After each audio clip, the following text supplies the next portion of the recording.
Boa noite a todos. É muito gratificante estarmos aqui mais uma vez, mesmo que à distância online. E eu gostaria de começarmos com uma oração. Gostaria que você fechasse teus olhos aí e peça ao Senhor para que o Senhor fale com você essa noite. Senhor Jesus, te louvamos, te agradecemos por mais essa oportunidade, ó Deus, de estarmos na tua presença. Obrigado, Senhor, pois a tua palavra é viva e eficaz. Como o Senhor tem falado comigo, eu clamo a ti, fale, ó Pai, com o coração de cada um. Mostra, ó Deus, os intentos, ó Pai, do teu coração. Leve a cada um a entender, ó Pai, que apesar das circunstâncias, apesar das adversidades, nós temos um Deus que tudo pode. Nós temos um Deus que tem o poder acima de todas as coisas. E nós cremos, ó Deus, que o Senhor tem cuidado de nós. Nós te louvamos, te agradecemos em o nome do Senhor Jesus. Amém. Amém. Bom, antes de iniciarmos, tem um texto que chama muito minha atenção, que é em Jeremias. E nesse texto, diz o seguinte: enganoso é o coração do homem, quem o conhecerá? E nós, nessa passagem de ano, iniciando mais um ano agora em 2021,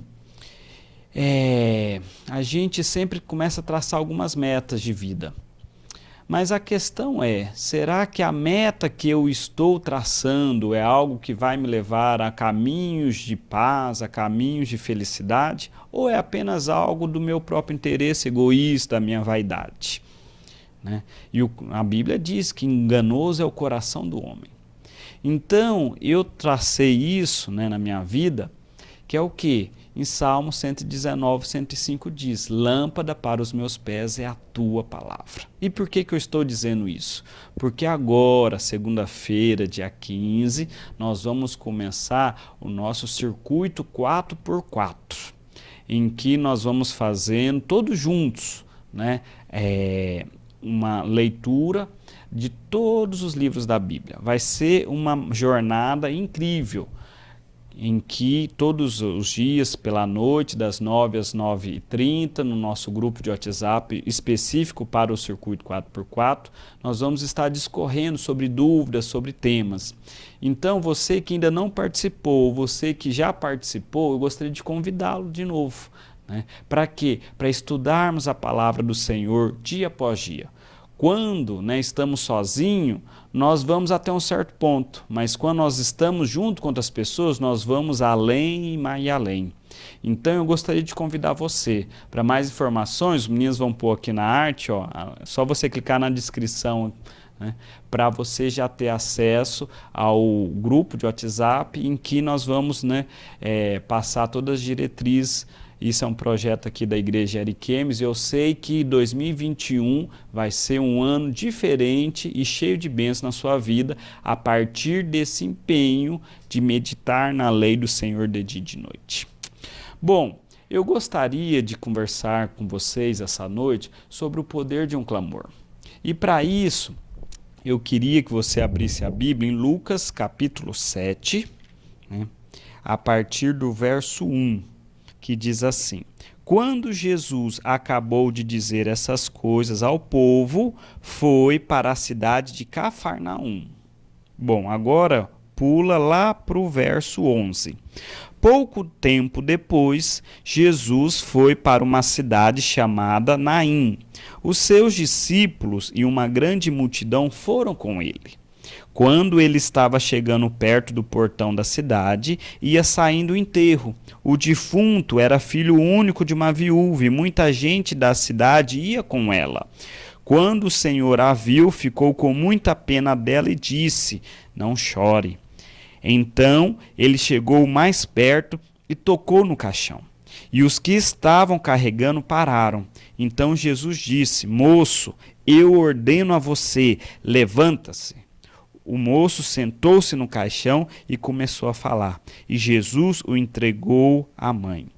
E todos ficaram com medo e louvaram a Deus, dizendo: que grande profeta apareceu entre nós. Deus veio salvar o seu povo. Bom, aqui está contando um fato muito interessante que aconteceu durante o ministério de Jesus aqui na Terra. E eu gostaria, né, de estimular você, quando você for ler a Bíblia, né, principalmente você se atentar sobre os encontros das pessoas com Jesus e começasse a ver o que? As entrelinhas. Como é enriquecedor. Eu comecei a fazer isso de uns tempos para cá e como a gente vai aprendendo coisas que às vezes passava batido. Então vamos lá. Jesus estava em Cafarnaum. Cafarnaum, né, lá no verso 1, era uma cidade de bom porte, né, de grande porte. E ele estava tendo ali um ministério ali intenso, né, muitas curas, muitas pregações, estava intenso. E de repente, né, de um dia para o outro, ele sai dali e vai para uma cidade chamada Naim, né, lá no verso 11. Então ele estava de uma forma intensa, trabalhando penosamente, né, divulgando o evangelho, e do nada, a Bíblia fala que partindo de Cafarnaum, ele parte para Naim. E se nós formos ver, o que acontece? Cafarnaum era uma cidade grande, né? Era uma, né, para a época, uma cidade que era bem localizada, vivia, né, numa região litorânea, de fácil acesso, né? Por isso que era uma das principais locais onde Jesus tinha o seu ministério. Só que Naim se distava, né, 50 quilômetros de Cafarnaum e não era no eixo principal, na estrada principal.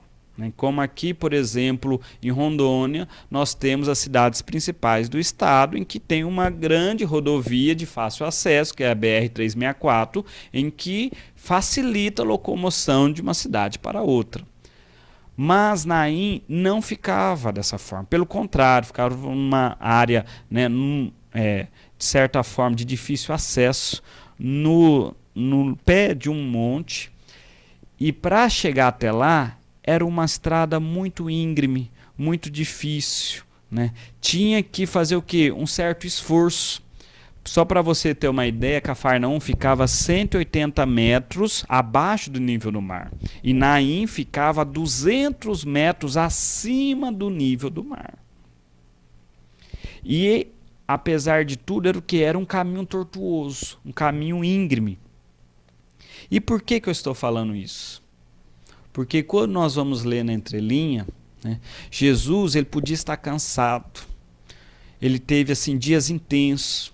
Foi nesse momento lá em Cafarnaum que ele curou o que? O servo daquele centurião que naquela grande demonstração de fé em que o centurião fala para Jesus: Jesus, eu sou um homem de autoridade. Quando eu mando, os meus servos vão lá e fazem. E eu creio que o Senhor tem toda a autoridade. Então mande, que eu tenho fé que meu servo será curado. Foi uma das grandes demonstrações de fé. E Jesus ele poderia simplesmente falar assim: não, agora eu vou descansar. Tinha uma grande multidão, todos os seus discípulos ali, não, olha aqui, meus dias aqui em Cafarnaum foram intensos, eu vou descansar. Mas não. Algo aconteceu para que Jesus pegasse, né, mesmo com todo aquele dias tumultuados, dias intensos, Cafarnaum, ele decidisse o quê? Mudar seus planos, falou assim: nós vamos agora para Naim. Naim era uma cidade pequena, uma cidade sem importância nenhuma. Naim era uma cidade de difícil acesso. Só para você ter uma noção, né, hoje, com tudo asfaltado, né, um grupo de estudantes resolveram fazer esse trajeto de Cafarnaum para Naim. Em condições, ambiente ótimos durante o dia, eles demoraram em torno, né, de 10 horas. Imagine o que Jesus fez para sair e no dia seguinte, ou seja, caminhar à noite, né?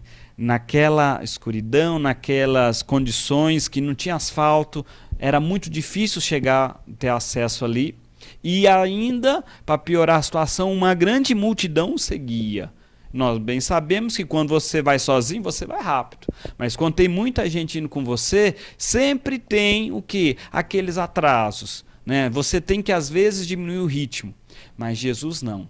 E ele simplesmente decidiu ir para Naim e teve o quê? Que apertar o passo. E a multidão que o seguia também o que? Teve que apertar o passo. E a gente precisa entender que o agir de Deus não é coincidência. Mas quando há o agir de Deus, isso sim é intencional. Nada é ao acaso.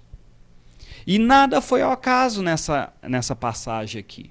Jesus não foi simplesmente assim, eu quero ir para Naim. Não. Mas havia algo que ele sabia, porque ele sabe de todas as coisas, que fez com que ele mudasse os planos naturais, mudasse o que? A sua rota, que normalmente é, vou sair de uma grande cidade para outra grande cidade, para o quê? Para divulgar mais evangelho, para mais pessoas, o quê? Poderem ter acesso às palavras, aos milagres. Mas Jesus muda todo esse trajeto. E quando ele, depois de uma longa caminhada, uma longa jornada, provavelmente passou a noite toda ali caminhando, andando, sem descanso direito, quando ele está chegando perto dessa cidade, né, nos portões da cidade, ele se depara com um cortejo fúnebre. E ali, né, naquele cortejo fúnebre, ele vê uma mãe toda desesperada, chorando aos prantos, por causa da morte de um ente querido. É interessante que aqui não está citando que, né, Jesus ficou sabendo que havia um cortejo fúnebre ou não. Simplesmente eles, no final dessa longa caminhada, dessa viagem, eles, na porta da cidade de Naim, eles se deparam com essa cena. E é interessante em que você vai estudar como é que funcionava, né, os ritos, as tradições do povo daquela época, e era da seguinte forma: quando uma pessoa morria, não podia ficar velando por muitos dias. Pelo contrário, aquela pessoa que tinha acabado de falecer tinha que ser enterrada naquele mesmo dia, no mais tardar no dia seguinte. Então não tinha esse só, não, vamos esperar o nosso familiar que mora uma semana de distância daqui chegar para a gente poder enterrar. Não existia isso. E outra tradição que havia era que não podia ser enterrado que dentro dos limites do muro da cidade. Tinha que ser enterrado então fora do muro da cidade. Por isso que aqui, quando, né, Jesus chega ali, toda aquela multidão, ele se depara com aquele cortejo fúnebre, ele vê aquela cena. É justamente naquele momento em que eles estão saindo dos portões da cidade, né, para enterrar. Então, provavelmente, a morte não havia acontecido assim muito tempo antes daquela cena. Tinha havido, provavelmente, assim, horas. Porque não poderia ficar velando por muito tempo. Era uma tradição ali local. Agora, o que nos chama a atenção é por que aquela cena comoveu Jesus. Porque eu tenho a plena convicção de que Jesus cruzou por uma série de cortejos fúnebres. Durante o ministério de Jesus, ele deve ter passado por uma série de situações em que havia a morte de uma pessoa querida. Deve ter cruzado com uma série de viúvas. Mas essa passagem específica mostra uma cena em que tocou o coração de Jesus. E nós vemos que aquela situação, né, era muito dramática para aquela mulher. Era uma viúva. E uma viúva que estava perdendo o quê? O seu filho. Muitos de nós provavelmente não aguentaríamos, né, o choque da notícia tão difícil de perder, né, um cônjuge. Igual essa mulher se tornou viúva. Quão difícil foi para ela a situação. E para piorar o quê? Né? Agora, tempos depois, ela está perdendo o seu filho. Só para você ter uma noção, segundo a cultura daquela época, e isso é algo cultural, não era algo que Deus tinha mandado nem nada, mas as pessoas, com o passar do tempo, né, elas vão criando, né, rituais e tradições que às vezes não tem nada a ver com o que a palavra de Deus diz. Para quê? Para oprimir, para condenar, para acusar.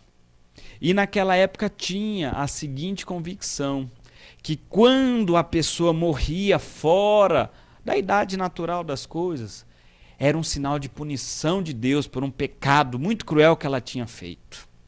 E quando essa pessoa era o homem da casa, a mulher que se tornava viúva, como era uma só carne, devia, como se diz, ser submetida ao mesmo jugo de condenação. Então essa mulher, né, que se tornava viúva, ela devia ser considerada como uma pecadora, uma infratora, alguém que Deus teve que pesar a mão sobre ela. E por causa disso ela começava a sofrer o que? Rejeição, isolamento. Porque ninguém queria ficar próximo de alguém onde a mão de Deus pesou sobre ela. Mais uma vez dizendo, isso não tem nada a ver com a palavra de Deus. Mas naquela época ia surgindo esses falsos ensinos. Isso era tão arraigado na época que nós vemos o quê? A história de Ruth, em que Noemi, quando se torna viúva, né, e depois acaba perdendo seus 2 filhos também, uma história muito semelhante com essa aqui de Naim, ela diz lá em Ruth capítulo 1, versículo 21, diz: pois o Senhor testifica contra mim, o Todo-Poderoso me fez tanto mal. Mas na verdade isso ela está o quê? Desabafando, não que o Todo-Poderoso fez mal com ela, pelo contrário, mas havia esse ensino errado na época. E como nós hoje também temos tanto, né, ensinos errados, cultura errada no nosso dia a dia, naquela época também não era diferente.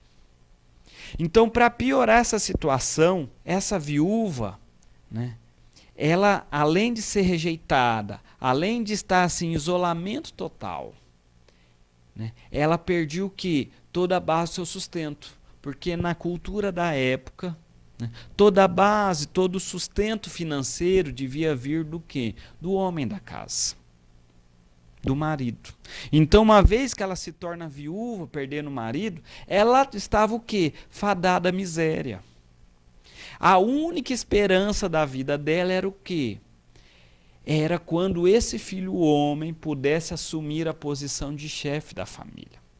E justamente a sua última esperança de novamente ter uma vida digna, uma vida em que valesse a pena viver, que era esse filho que já estava virando moço e assim poder assumir, né, os direitos da sua família, esse futuro vai de água abaixo e tudo desaparece.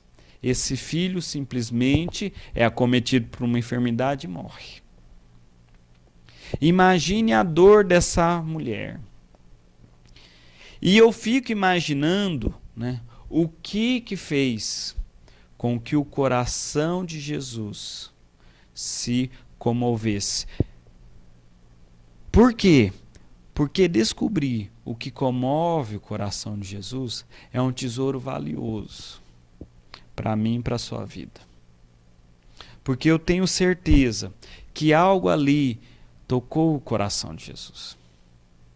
Aquela cena devia se repetir muitas e muitas vezes naquela época, como tem se repetido hoje.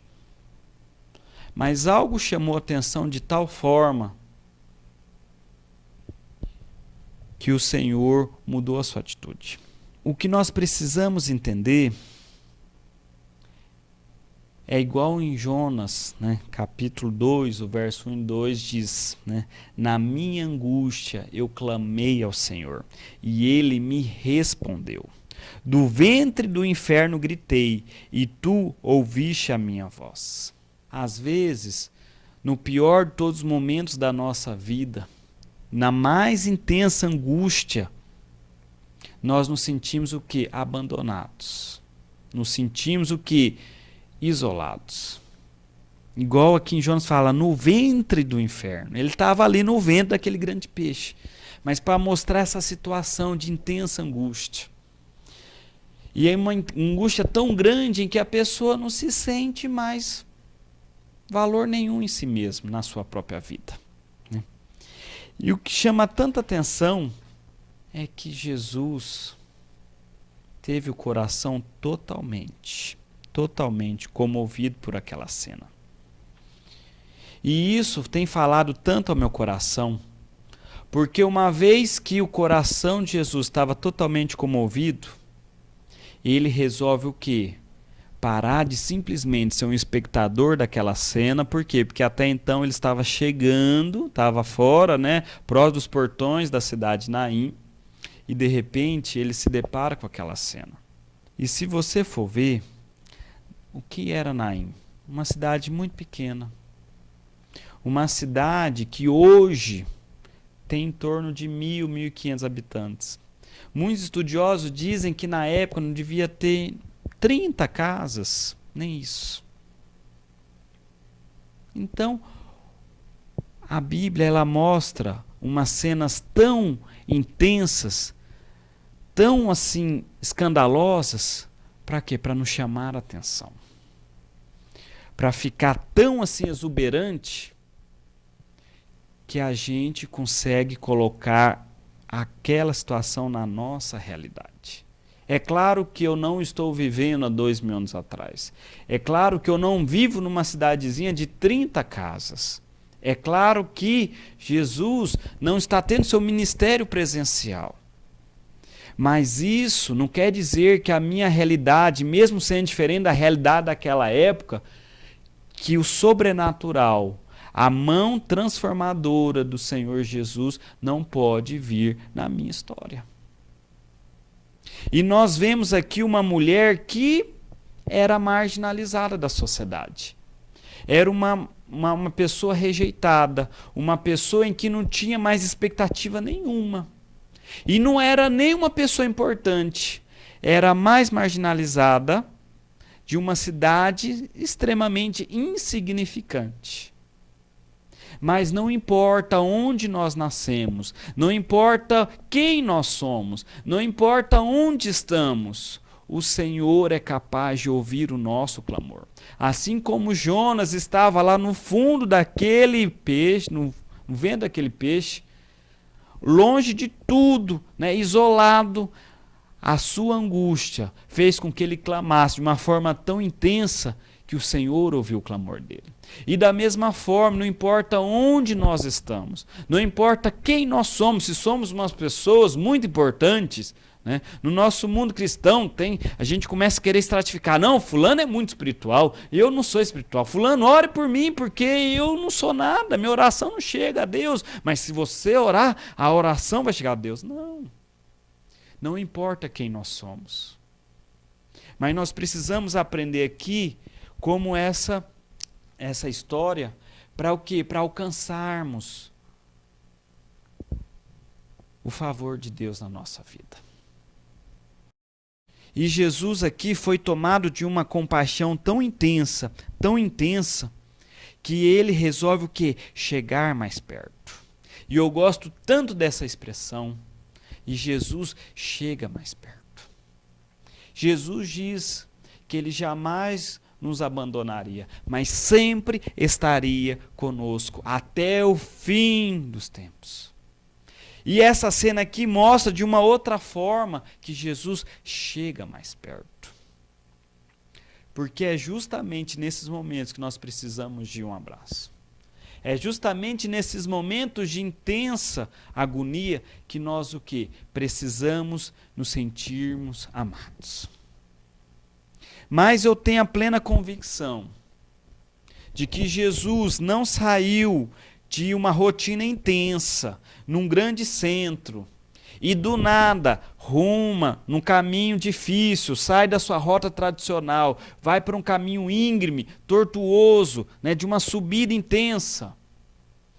Em pouca questão de tempo, ele não faz isso de uma forma ao acaso. A Bíblia aqui não cita, mas você, de acordo com todo esse contexto que eu te mostrei agora, você pode começar a visualizar o tamanho da dor desta mulher. O tamanho do sofrimento. Era um sofrimento pessoal. Que mãe gostaria de perder um filho? Era um sofrimento de reviver o passado, da dor de perder o marido. E era um sofrimento de perda do futuro. Não tinha mais o quê? Perspectiva nenhuma de ter um futuro em que valesse a pena viver. E mesmo assim, essa mulher, e eu eu imagino que momentos antes daquela cena, daquele enterro, essa mulher devia estar prostrada no chão da sua casa, em total desalento, clamando ao Senhor. Como uma mãe que está perdendo um filho, aquela mulher devia estar clamando ao Senhor: Deus, eu não sou ninguém. Deus, o que eu posso fazer?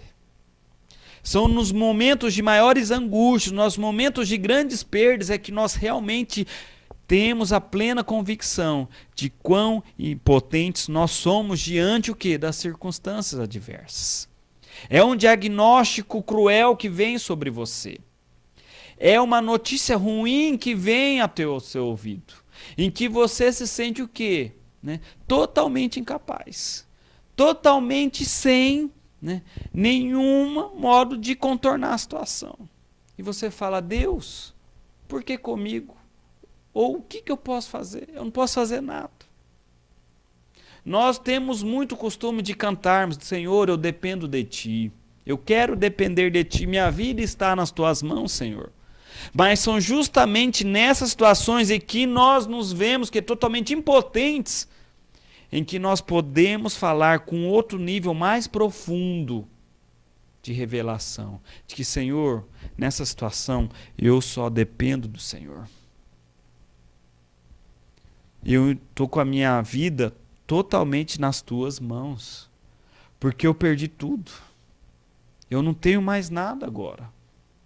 Tantos sonhos, tantos planos, e vem aquele diagnóstico que você jamais esperava. E justamente tudo, o mundo acaba. Todos aqueles planos perdem o valor. E essa mulher deve ter ficado clamando ao Senhor de uma forma tão intensa, que não foi apenas aquela cena ao acaso de Jesus chegando nos portões de Naim que comove o coração de Jesus, mas provavelmente, como Deus sabe de todas as coisas, foi horas antes o clamor daquela mulher, naquela perda daquele filho, que fez com que Jesus saísse de toda aquela rotina, de todo aquele movimento profético, evangelístico que estava acontecendo em Cafarnaum, e decidisse o quê? Tomar um outro caminho rumo a Naim, porque ele sabia que ali, em Naim, havia uma mulher que havia tocado o coração do Senhor. Havia uma mulher que estava clamando de uma forma tão desesperadora, de uma forma tão quebrantada, que assim como na Bíblia diz, a um coração quebrantado e contrito, o Senhor não despreza. E o Senhor não desprezou. Por isso que eu gosto dessas cenas, desses detalhes, porque para mostrar que o Senhor não se prende a limite algum quando ele ouve o clamor de um filho dele. E nessa cena ele mostra toda essa rotina como se fosse nós mesmos. Nós somos presos de tanta rotina, tantas coisas, tantos compromissos, que às vezes fica difícil você abrir mão de tudo. É só algo assim muito impactante, muito importante, ou muito desesperador, ou algo muito que vale realmente muito a pena para você decidir abrir mão de todos os seus compromissos, de toda a sua agenda e tomar uma outra direção em pró daquela situação. E Jesus fez justamente isso. Por isso que isso toca tanto o meu coração. Porque é só um clamor verdadeiro. Um clamor em que você não tem mais nada a perder. É esse o verdadeiro clamor que faz com que os céus parem, os céus se abram e o Senhor venha em nosso socorro. Lá em Tiago, capítulo 4, verso 8, diz, achegai-vos a Deus, e Ele se achegará a vós. É quando nós paramos com tudo e nos achegamos a Ele, é que nós vamos ter a experiência do Senhor estar se achegando a nós. E é tão tremendo toda essa situação que Jesus estava ali, vendo aquele cortejo. Só que se você for estudar como é que funcionava as tradições da época, toda vez que estava uma caravana passando e via um cortejo fúnebre, a caravana não podia continuar o seu caminho.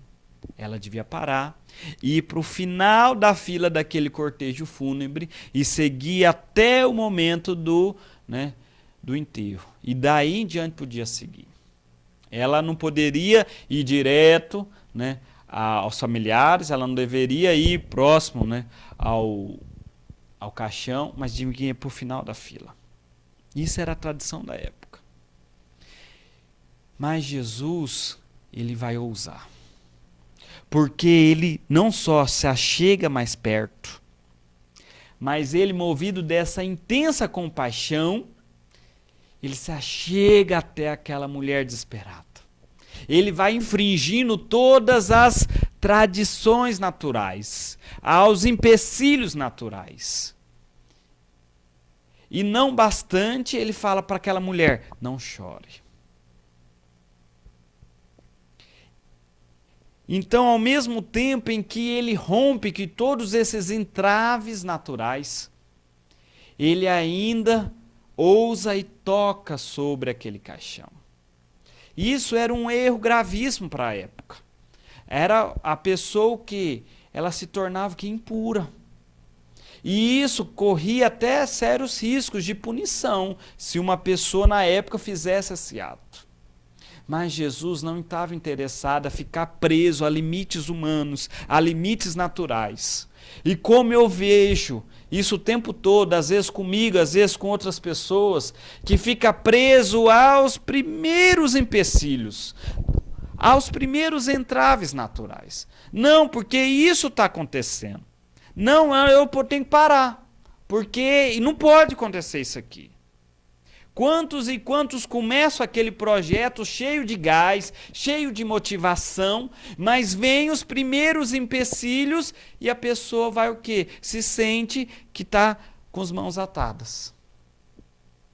Como eu já vi projetos começarem, ao invés de persistirem, simplesmente afundam. Por quê? Porque vai se limitando a tantos e tantos entraves. E as pessoas ali podiam estar o quê? Querendo fazer represálias. Porque não podia chegar próximo. Quem que Jesus era? Quem ele pensa que ele era? Para ele quebrar todo aquele protocolo, para quebrar toda aquela tradição. Mas Jesus não estava preocupado com os limites naturais. Porque ele é o Deus do sobrenatural. Deus não se limita a certos entraves. Deus não se limita a certas dificuldades naturais. Como nós ficamos tão presos a certas circunstâncias naturais? Como nós paramos ao invés de avançarmos quando ficamos intimidados por certas realidades, por certos diagnósticos, por certas notícias, negativas.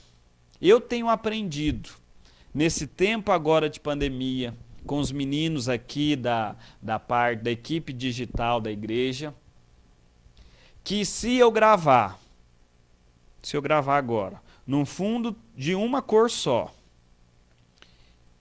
eles podem fazer tantos efeitos especiais nesse fundo que não vai ser o fundo real, vai ser um fundo virtual. E isso me chamou atenção para certas coisas na minha vida. Porque há uma série de circunstâncias que às vezes são negativas, que às vezes são intimidadoras, são tão temerosas, mas não passam de circunstâncias. E a Bíblia diz que nós não vivemos por vista. Nós não vivemos, ou nós não devemos pautar a nossa vida diante daquilo que nós vemos. Não, Herbert, mas olha aqui o diagnóstico, o exame que está mostrando algo muito ruim na minha casa, algo muito ruim na minha família. Olha essa situação insolúvel. Isso é apenas uma circunstância, mas a Bíblia diz que nós não vivemos pelaquilo que a gente vê, mas nós vivemos pelaquilo que a gente crê, porque o justo viverá pela fé. Então não importa a realidade aqui, essa realidade é meramente virtual. É como se fosse me dar um fundo branco. O importante é aquilo que eu creio, não aquilo que o meu olho ou seu olho está vendo. E Jesus não estava preocupado com esses entraves, esses limites naturais. Pelo contrário, ele sabia o que era o mover sobrenatural. Porque para Deus não há impossíveis. E às vezes a situação é tão avassaladora, é uma situação que nos sufoca, que às vezes a gente não se sente tão impotente, que a gente vai esquecendo que o nosso Deus é o Deus do impossível. E às vezes a gente esquece tanto, que às vezes é tomado por essa bola de neve que nos sufoca, que muitas vezes nós não conseguimos falar com a nossa boca e confessar que o nosso Deus é o Deus do impossível. Será que você nesse exato instante pode ousar em falar com a sua boca, independente da realidade negativa ou realidade temerosa que está ao seu redor, que o seu Deus, que o nosso Deus é o Deus do impossível. É o Deus que tudo pode fazer, não apenas de uma forma de falar da boca para fora, ou de ficar cantando sem entender, mas de uma forma verdadeira. O meu Deus é o Deus do impossível. E Jesus aqui simplesmente, ele quebra todo esse protocolo, ele quebra essas represálias. E como nós vivemos represálias o tempo todinho, queremos avançar, queremos cumprir o propósito de Deus na nossa vida, mas é tantos empecilhos que isso vai nos deixando intimidados a ponto de não ousarmos a dar o passo. Mas Jesus aqui, ele não se atém a esses limites. E isso ele está nos ensinando. Não estou preocupado com o que meus olhos estão vendo. Poxa, mas está acontecendo isso no mundo. Está acontecendo aquilo na minha casa. Está acontecendo isso na minha profissão. Eu não vou ficar parado diante dessas circunstâncias. Na palavra de Deus diz, nós não somos daqueles que retrocedem, mas somos daqueles que avançam. E Jesus fez isso, ele avançou, ele chega mais perto. E quando ele chega mais perto, há uma palavra que sai para aquela mulher. E a palavra é, mulher, não chores. E toda palavra que sai é acompanhada do quê? Do toque transformador de Jesus. E há uma palavra hoje para a minha vida. Há uma palavra hoje de Deus para a sua vida. Não chores. Chega de ficar preso no natural. Chega de ficar preso naquilo que os seus olhos veem. Naquilo que sua razão diz. Olha, está vendo esse diagnóstico aqui? Isso aqui não tem o que mudar. Você está vendo essa situação que está acontecendo? Isso não tem o que mudar. Por isso que Jesus está dizendo, não chores. Pare de ficar focado nas coisas naturais. Jesus está conosco. O Deus de ontem é o mesmo Deus de hoje. É o Deus do impossível. E toda vez que ele dá essa palavra, vem o toque transformador. E ele toca aquele caixão. E quando ele toca aquele caixão, ele diz, né? Menino, levanta-te. O toque do Senhor é tão transformador. A palavra de Deus tem tanto poder que tira algo que estava morto. Que tira algo que já não tinha mais perspectiva nenhuma e gera vida. Deus sabe o sofrimento daquela mulher. Deus sabe os momentos de angústia que ela viveu. O Senhor ouviu cada palavra. O Senhor viu cada lágrima que aquela mulher derramou. E da mesma forma hoje, o Senhor tem ouvido cada palavra que você esteja falando. Muitos de nós, nessa pandemia, vivemos situações muito ruins. E outros, pelo contrário, viveram situações muito boas, por incrível que pareça.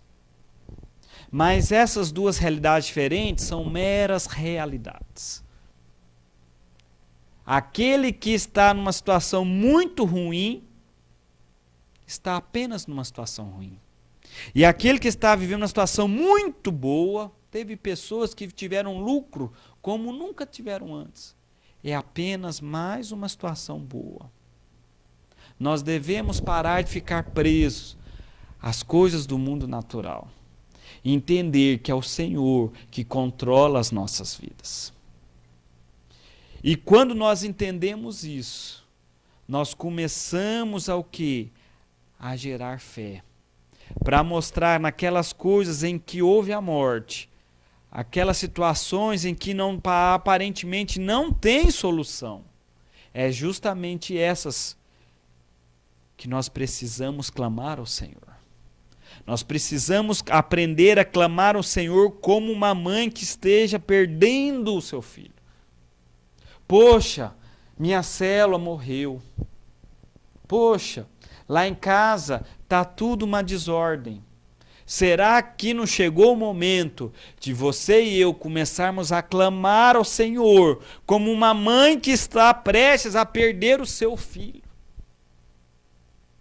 Porque foi essa situação que fez com que o coração do Senhor se comovesse. E ele saísse de uma posição de um mero espectador e se achegasse mais perto e proferisse palavras que transformassem e tocasse onde havia a morte, para que houvesse uma vida.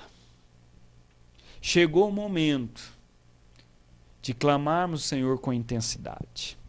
Em Tiago, capítulo 5, versículo 16, diz que a súplica do justo muito pode em seus efeitos. Chegou o momento de nós, como igreja do Senhor, clamarmos com uma intensidade tamanha das dificuldades que o nosso povo tem sofrido. Muitos de nós provavelmente têm vivido a pior fase da vida deles. Muitos de nós ainda não têm tanta experiência de vida e essa pandemia tem sido o pior de todos os momentos em que o seu conceito de sociedade tem vivido. E aí? Chegou a hora de nós começarmos a clamar de uma forma intensa, de uma forma, tamanha, a ponto de comovermos o coração do Senhor. Porque muito pode a súplica do justo. Nós precisamos, e chegou o momento, nós precisamos de sair da superficialidade da fé, de chegar apenas diante do Senhor para pedir coisas egocêntricas, coisas para meu bel prazer, coisas de mera vaidade. Senhor, me dá essa moto. Senhor, eu quero tanto um carro. E começarmos a clamar a Deus, Deus, me ajude a fazer diferença na minha geração. Me ajude a ser um ponto de conforto nessa época em que tantos e tantos estão desesperados. Nessa época em que muitos estão sem esperança nenhuma. Muitos estão totalmente sem perspectiva de futuro. Mergulhados no sentimento e no fosso de depressão tamanha. Senhor, me usa. Me usa, ó Deus. O que vale um carro? O que vale uma casa? Nada diante de pessoas que estão se afundando, pessoas que estão entrando e se afogando num mar de desespero. Deus, eu quero fazer diferença naquelas pessoas que estão ao meu redor. Senhor, usa a minha vida. Não deixe, ó Pai, que eu viva uma vida só para mim mesmo, uma vida carregada de indiferença. Simplesmente ficar indiferente a tantas células que estão fechando. Por causa de empecilhos naturais, por causa de entraves naturais. Não, Deus, eu quero fazer a diferença. Assim como o Senhor se chegou mais perto daquela mulher, e o Senhor não quis saber daquelas represálias, não quis saber da punição. Senhor, me usa, não me deixe retroceder. Quantos de nós que aqui, no nosso meio, tem retrocedido? Ao invés de se levantar como um baluarte da palavra do Senhor, como uma referência para aqueles que estão no seu trabalho, para aqueles que estão na sua célula, para aqueles que estão na sua família, uma referência do amor de Deus, uma referência da paz do Senhor. Simplesmente estão se silenciando e estão retrocedendo.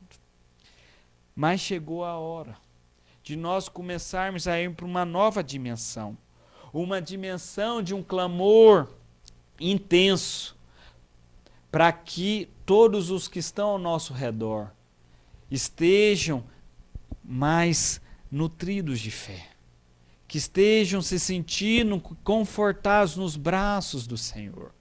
Nós não conseguimos entender todas as coisas que acontecem na nossa vida ao nosso redor. Mas independente do que tenha acontecido ou não, isso é uma mero circunstância. É um fundo virtual, em que apenas um clique no computador pode mudar o fundo virtual. Da mesma forma, a circunstância que está nos nossos olhos é apenas uma mera realidade virtual, em que basta uma palavra do Senhor para que toda essa realidade caia por terra e surja uma nova realidade. Quando nós aprendermos a clamar ao Senhor de uma forma intensa, algo extraordinário acontecerá na nossa vida. Quando eu e você aprendermos a clamar ao Senhor em cada esfera da nossa vida, muitos e muitos projetos de vida vão finalmente sair do papel. Eu gostaria que você recebesse essa palavra essa noite. Tantos planos que ainda não saíram do papel na sua vida. Tantas células que começaram ou pararam ou nunca multiplicaram.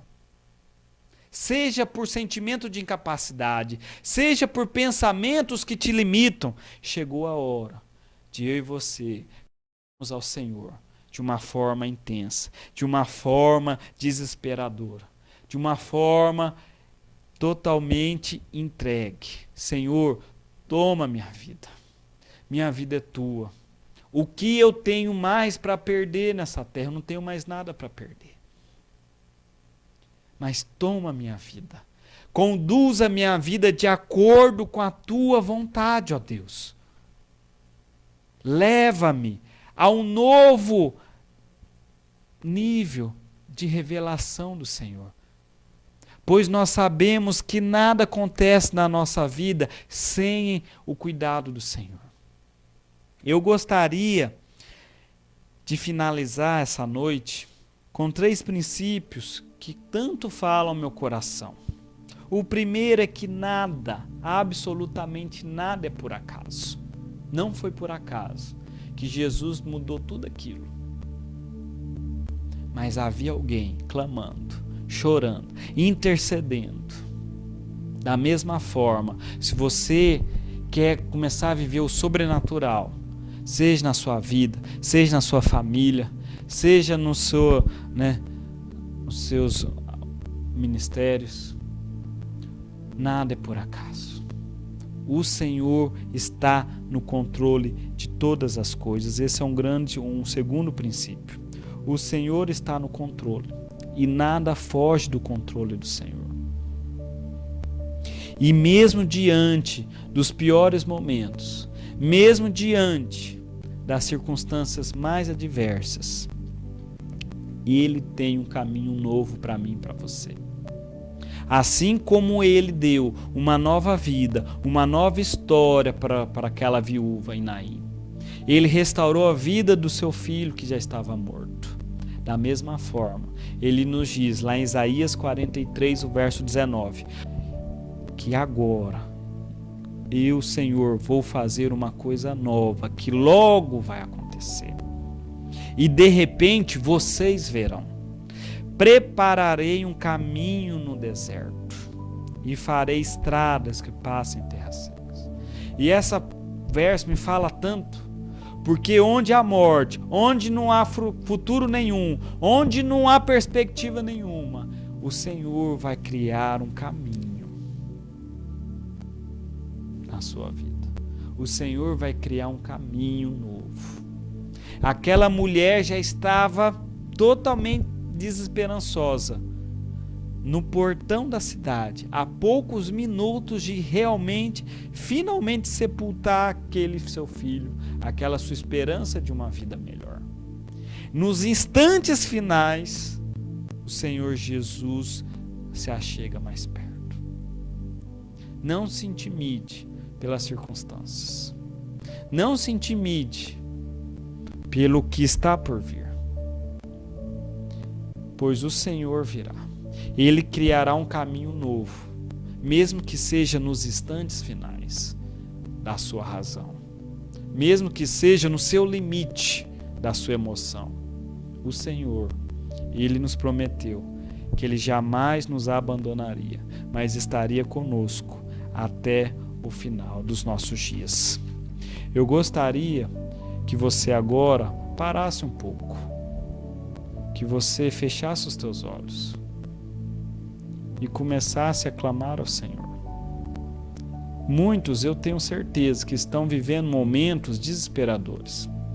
Eu estava conversando com uma paciente no consultório esses dias, que ela perdeu muitos, mas muitos familiares próximos da sua casa. E outras situações em que receberam diagnósticos assim cruéis.